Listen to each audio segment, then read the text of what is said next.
ಸುಮಾರು ಐದಂತ ಡಬ್ಬ ತಗ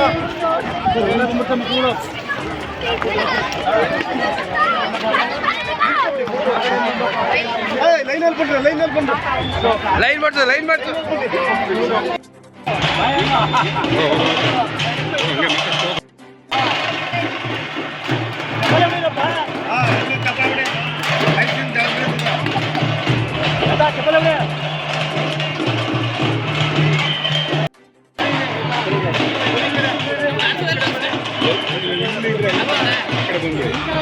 ಪಕ್ಕ ಬಂದ್ಬಿಡಿ.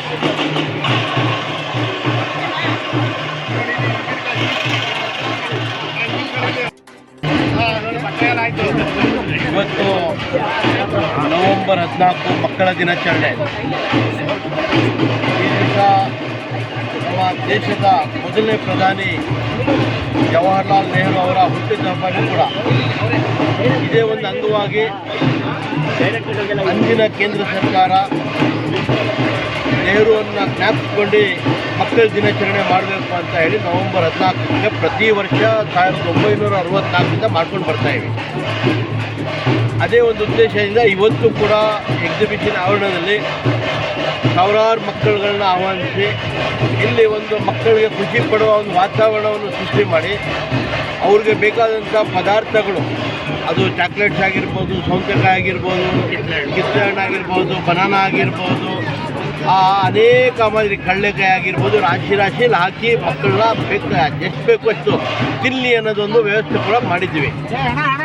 ಇದರ ಜೊತೆಯಲ್ಲಿ ಒಂದು ಊಟದ ವ್ಯವಸ್ಥೆಯೂ ಕೂಡ ಮಕ್ಕಳಿಗೆ ಉಚಿತವಾಗಿ ಮಾಡಿದ್ದೇವೆ.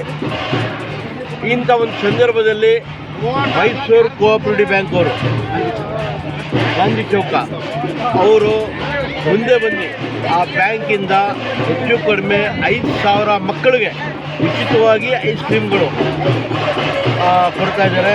ಇವತ್ತು ತುಂಬ ಸಂತೋಷವಾಗ್ತದೆ. ಮಕ್ಕಳ ಬಗ್ಗೆ ಕಾಳಜಿ ಇಟ್ಕೊಂಡು ಈ ಬ್ಯಾಂಕ್ ಕೆಲಸ ಮಾಡ್ತಾ ಇದೆ. ಮಕ್ಕಳ ಅಭಿವೃದ್ಧಿಗೋಸ್ಕರ ಕೆಲಸ ಮಾಡ್ತಾ ಇದೆ. ಮಕ್ಕಳಿಗೋಸ್ಕರ ಇವತ್ತು ಅವರು 5,000 ಐಸ್ ಕ್ರೀಮ್ ಕೊಟ್ಟಿರೋದು ದೊಡ್ಡ ವಿಚಾರ ಅಲ್ಲ. ಅವರ ಯೋಚನೆಗಳು ಏನಿದೆಯೋ ಮಕ್ಕಳ ವಿಚಾರದಲ್ಲಿ ಅದು ಎದ್ದು ಕಾಣಿಸ್ತಾ ಇದೆ.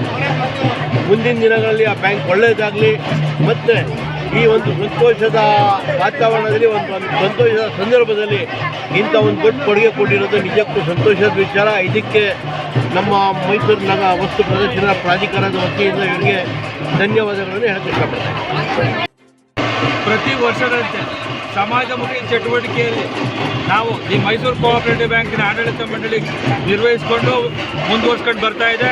ಅದರಂತೆ ಇಂದು ದಸರಾ ವಸ್ತು ಪ್ರದರ್ಶನ ಪ್ರಾಧಿಕಾರದ ಆವರಣದಲ್ಲಿ ಮಕ್ಕಳಿಗೆ ಉಚಿತವಾಗಿ 5,000ಕ್ಕೂ ಹೆಚ್ಚು ಐಸ್ ಕ್ರೀಮ್ ವಿತರಣೆ ಮಾಡುವ ಮೂಲಕ ನಾವು ಮಕ್ಕಳ ದಿನಾಚರಣೆಯಲ್ಲಿ ನಾವು ಕೂಡ ಭಾಗವಹಿಸ್ತಾ ಇದ್ದೇವೆ.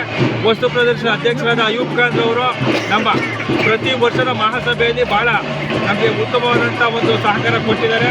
ನಾವು ಕೂಡ ಈ ಮಕ್ಕಳ ದಿನಾಚರಣೆಯಲ್ಲಿ ಭಾಗಿಯಾಗುವಂಥ ಮೂಲಕ ಈ ಆಡಳಿತ ಮಂಡಳಿ ಉಪಾಧ್ಯಕ್ಷರಾದ ಟಿ ರವಿಯವರು, ನಿರ್ದೇಶಕರಾದ ಎನ್ ಯೋಗಾನಂದರವರು ಮತ್ತು ಮತ್ತೊಬ್ಬರು ಮಹಿಳಾ ನಿರ್ದೇಶಕಿಯಾದ ವಸಂತ ಮುನೀಶ್ರವರು, ನಮ್ಮ ಕಾರ್ಯದರ್ಶಿಗಳಾದ ಹರ್ಷಿತ್ ಗೌಡರು, ಆರ್ ಸೋಮಣ್ಣನವರು, ಪಿ ರಾಜೇಶ್ವರಿ ಅವರು, ಎಸ್ ಬಿ ಎ ಮಂಜೂರವರು ಎಲ್ಲರೂ ಕೂಡ ಇಲ್ಲಿ ಭಾಗಿಯಾಗಿದ್ದಾರೆ.